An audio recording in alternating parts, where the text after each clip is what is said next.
Hizo del barrio de Once su lugar en el mundo. El ingenio, la creatividad y la palabra son las herramientas con las que se gana la vida cotidianamente. Guionista, redactor, destacado escritor de cuentos, novelas y ensayos, sus textos se destacan por la emoción, el humor y también la denuncia. Es un acérrimo defensor de las libertades individuales y agudo crítico de cualquier forma de violencia que atente contra las democracias. En diciembre de 2015, la violencia irrumpió cruelmente en su vida cuando terroristas palestinos asesinaron a su hermano en Israel. Hoy, en Dímelo Tú, nos recibe Marcelo Birmacher.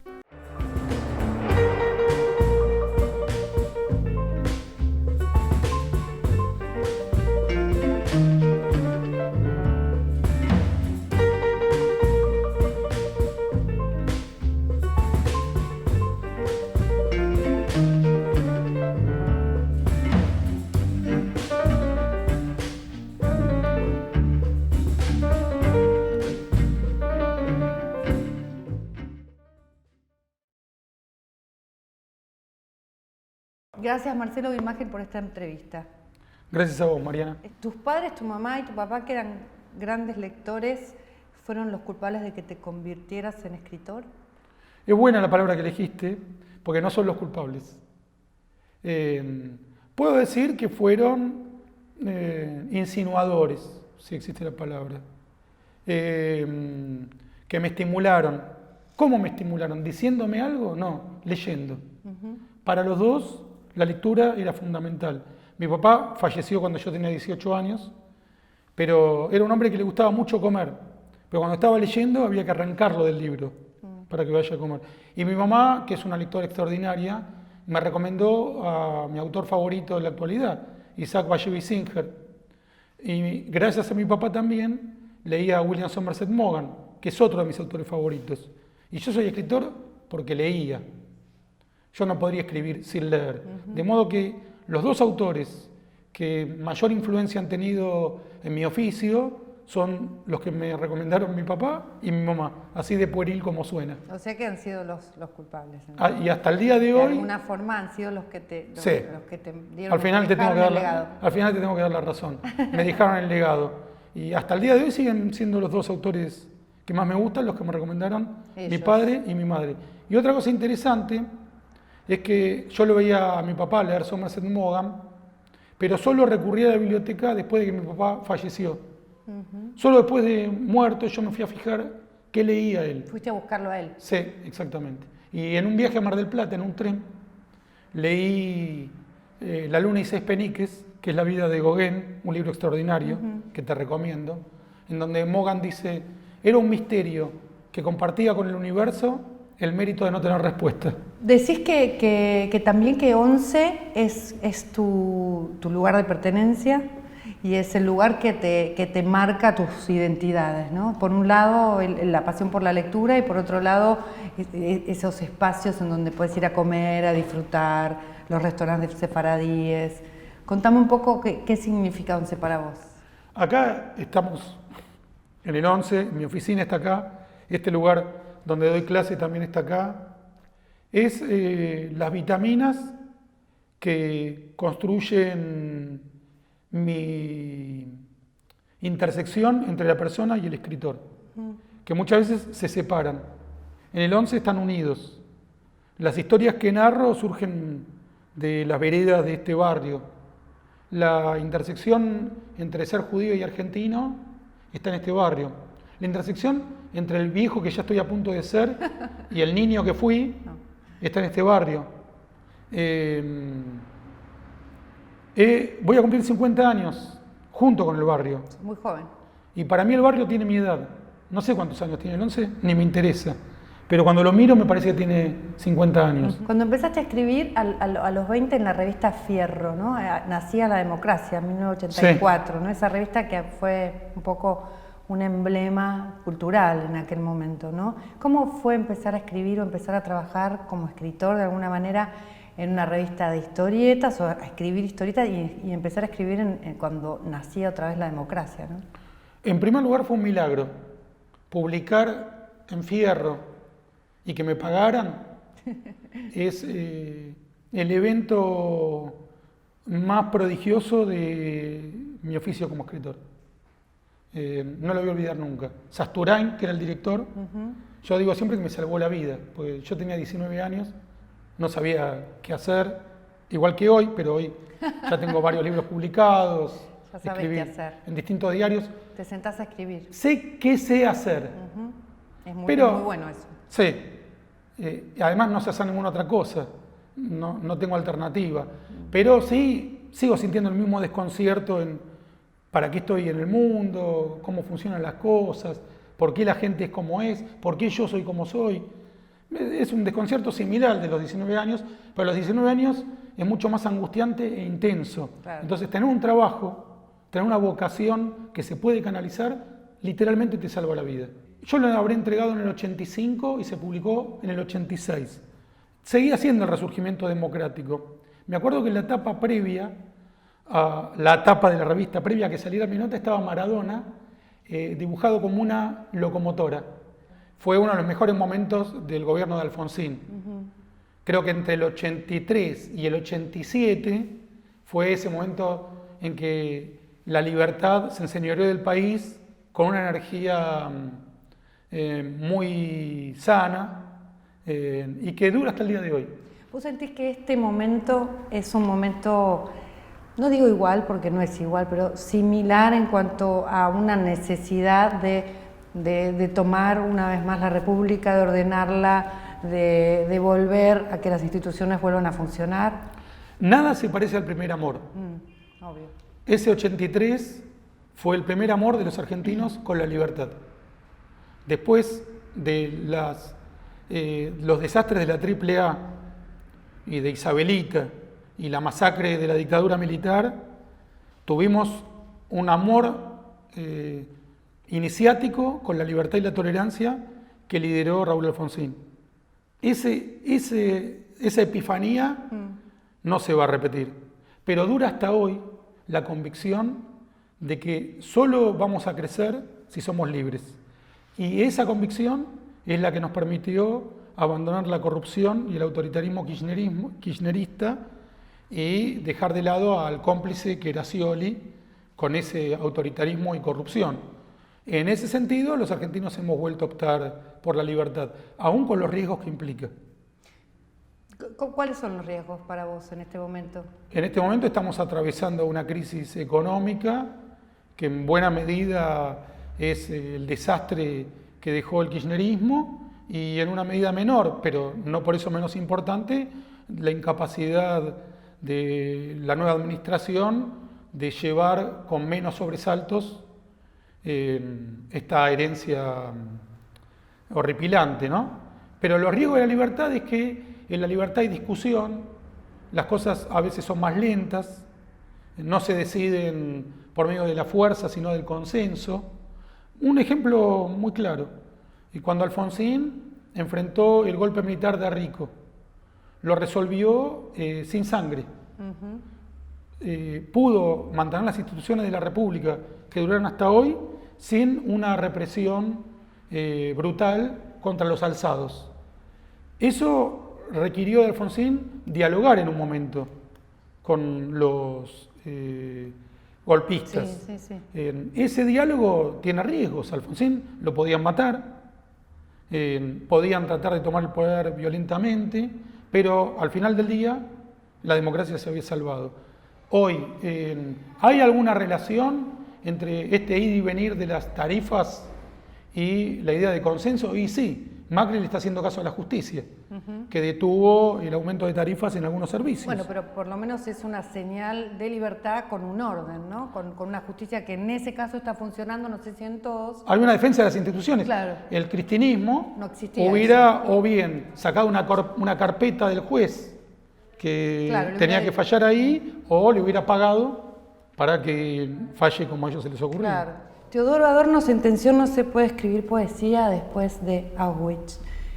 ¿Cómo puedes seguir escribiendo, seguir trabajando, seguir mostrando tu sensibilidad después del episodio que tuviste en tu vida de la muerte de tu hermano en manos de terroristas palestinos?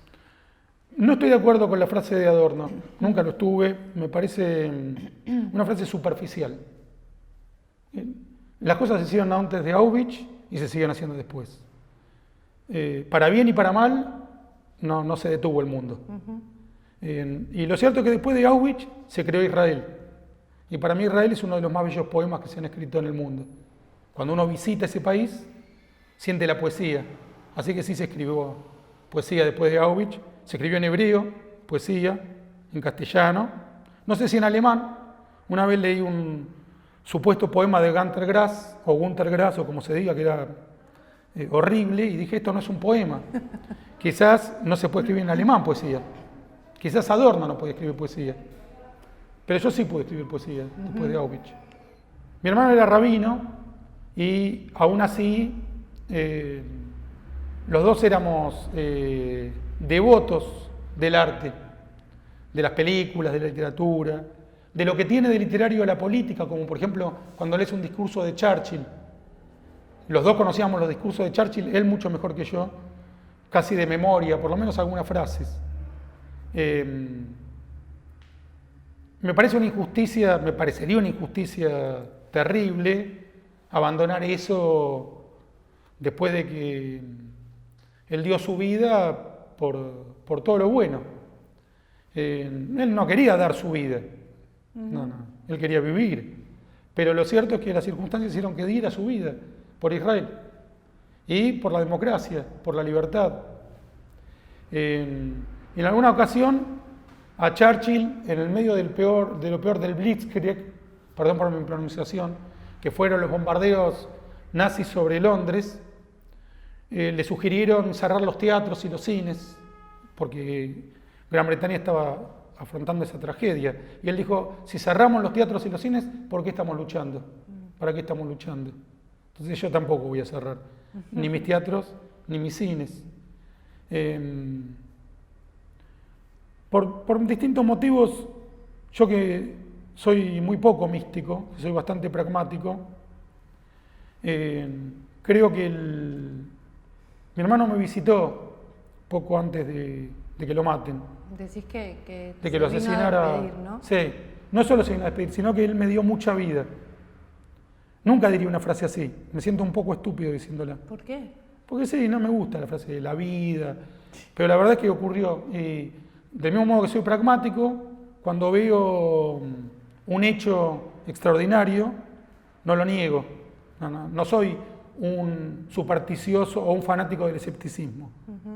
Cuando las circunstancias son sobrenaturales, con una evidencia que ninguna razón puede discutir, las acepto. ¿Esa fue una evidencia? Sí, él vino una semana antes. Y hacía mucho que no venía. 5 años. Sin avisar. Vino sin avisar.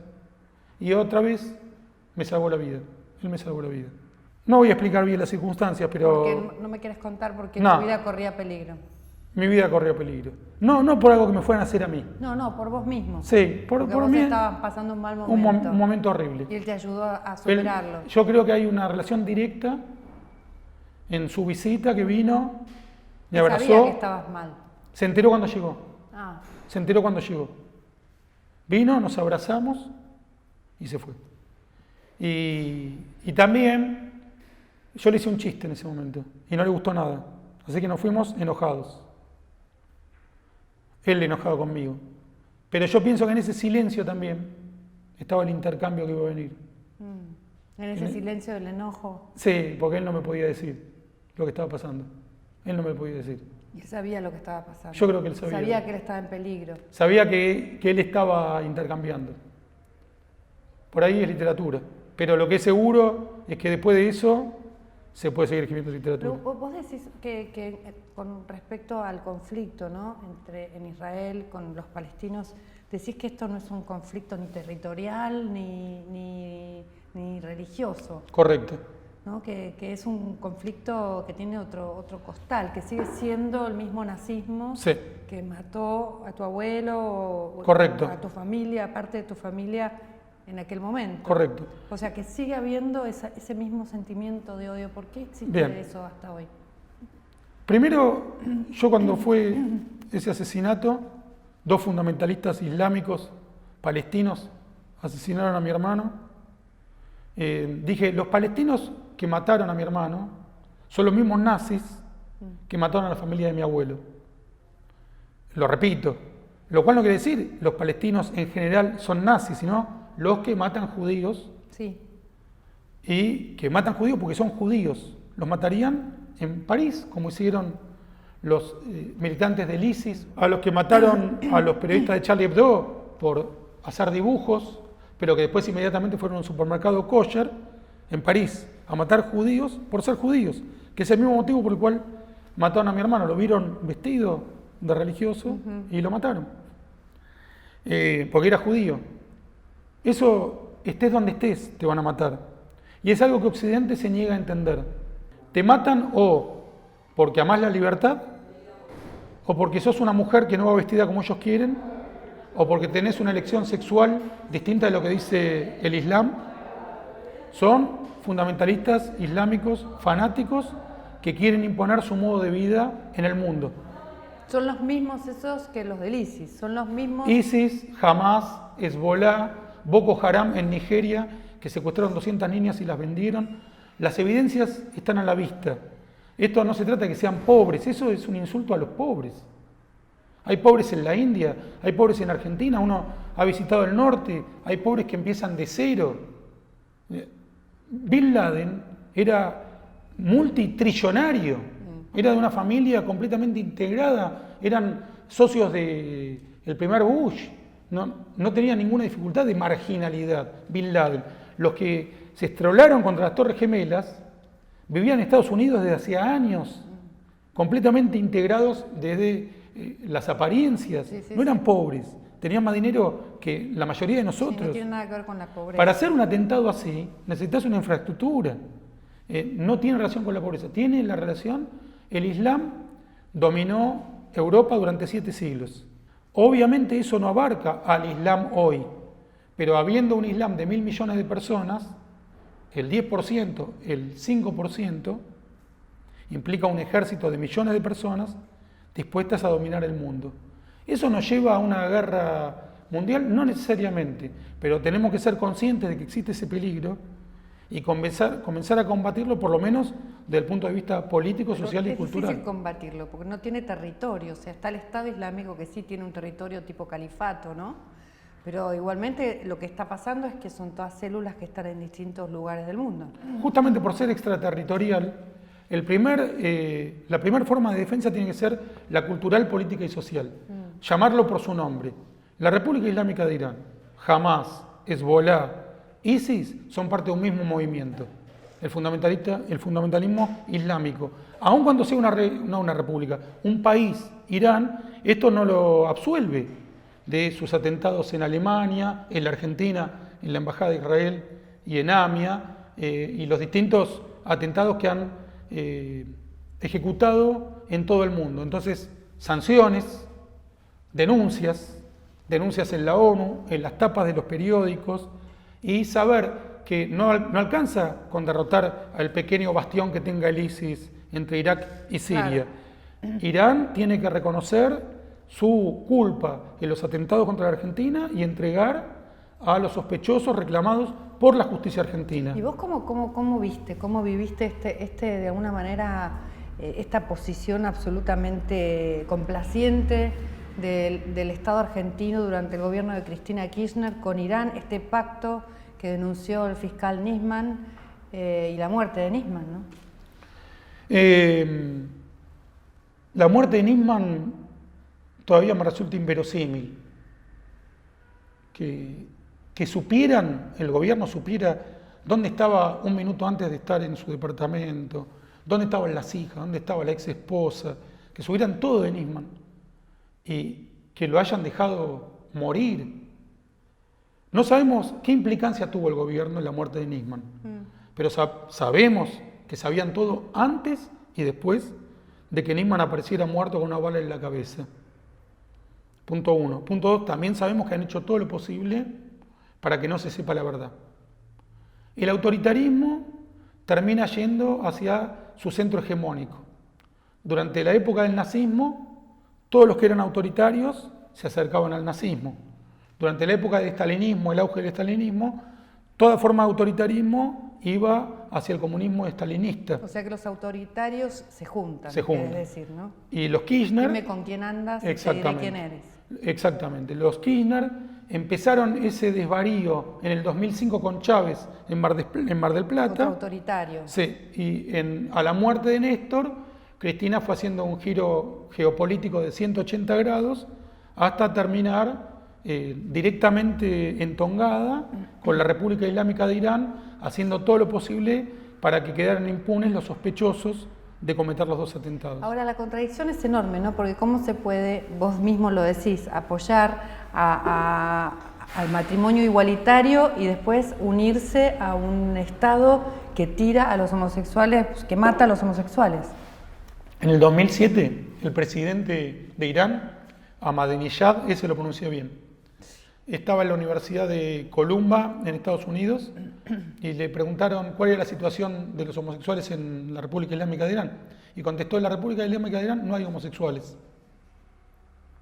Ahora acabo de leer un libro extraordinario de Elena Falachi, Las raíces del odio, Mi verdad sobre el Islam, y lo entrevista a Khomeini en el 79, cuando acaba de tomar el poder, que mata homosexuales en las calles. Y dice que es necesario matarlos. Lo dice sin ningún tipo de problema, de tapujo. Sí.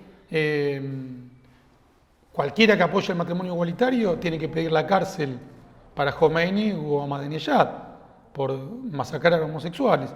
Pero los mismos que apoyaban el matrimonio igualitario también llevaban banderas del Che Guevara, yo los vi en el Congreso, y el Che Guevara internaba a los homosexuales en campos de reeducación en Cuba. Consideraba que había que reeducarlos para que se hicieran heterosexuales. Claro, qué loco, ¿no? Cómo todo está un poco, de alguna manera, tergiversado. Y ahí también los autoritarios se terminan juntando. Yo, por supuesto, apoyo el matrimonio igualitario, pero estoy en contra de cualquiera que quiera matar o perseguir o reeducar, una locura, a gente que tiene la elección sexual que quiera, mientras sean adultos con otros adultos. Decís que Israel es como un pueblo del libro, que tiene que ver con el libro y que, sí, y que vos te sentís totalmente unido a eso. Porque, contame de qué se trata. Una de las variantes del judaísmo que a mí más me identifica es la de narrar. El judaísmo es la narración de la experiencia del pueblo judío. Es cuando salieron de Egipto, cuando recibieron las tablas de la ley al pie del monte Sinaí, y todo eso, David contra Goliat, todo eso está narrado como cuentos, incluso como una novela de familia. Es una historia muy familiar. El abuelo de las generaciones se trata de ver de dónde vienen, y no en un sentido sanguíneo, sino también narrativo. Porque yo hago historia. Esto. Sí, la historia. Gracias, Marcelo, gracias por darnos esta entrevista, gracias por recibirnos. Y este momento es un momento en que yo te digo cómo te veo. Bien. Te veo como un niño que va por la vida con sus emociones a flor de piel, muy frontal, que dice lo que siente, lo que piensa. Me encanta escucharte porque relacionas todo como un hombre muy analizado, no sé si te analizas o no, pero me da la sensación de que sí, aunque sea solo. Y bueno, y gracias por tu talento. Bueno, 1.000.000 de gracias. No me analizo y sí te despido diciéndote que esta fue la tercera, pero espero que no sea la vencida. No, no va a ser la vencida. Un regalo, anteojos de mi Qué marca bueno. Y una botella de Chandon. ¡Qué bueno! Gracias. Viviendo de aplausos en